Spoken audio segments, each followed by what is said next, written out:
Other lessons from seed sowing, part 3.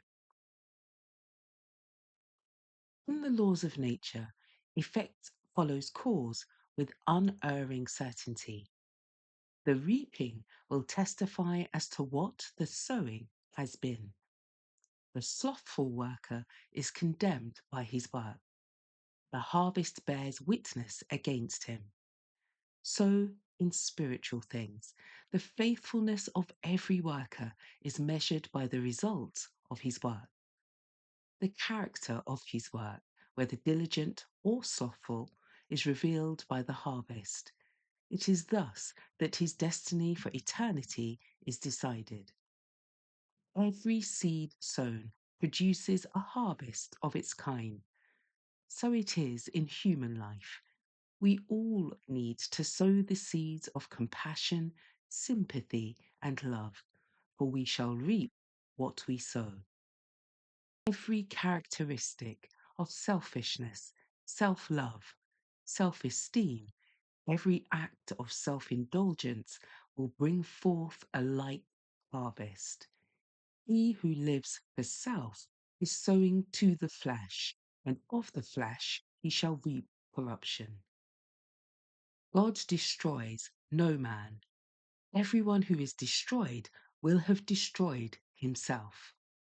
Everyone who stifles the admonitions of conscience is sowing the seeds of unbelief, and these will produce a sure harvest. By rejecting the first warning from God, Pharaoh of old sowed the seeds of obstinacy, and he reaped obstinacy.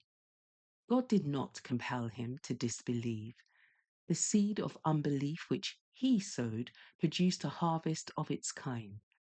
Thus his resistance continued until he looked upon his devastated land, upon the cold, dead form of his firstborn and the firstborn of all in his house and of all the families in his kingdom, until the waters of the sea closed over his horses and his chariots and his men of war.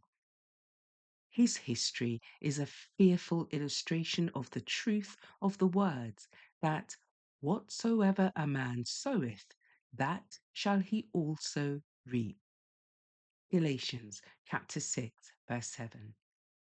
Did men but realize this, they would be careful what seed they sow. As the seed sown produces a harvest, and this in turn is sown, the harvest is multiplied. In our relation to others, this law holds true. Every act, every word is a seed that will bear fruit.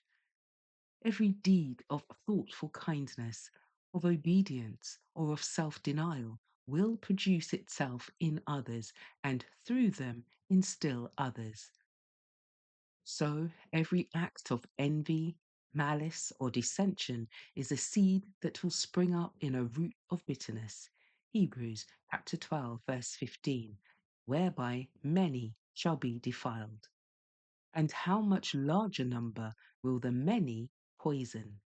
Thus, the sowing of good and evil goes on for time and for eternity.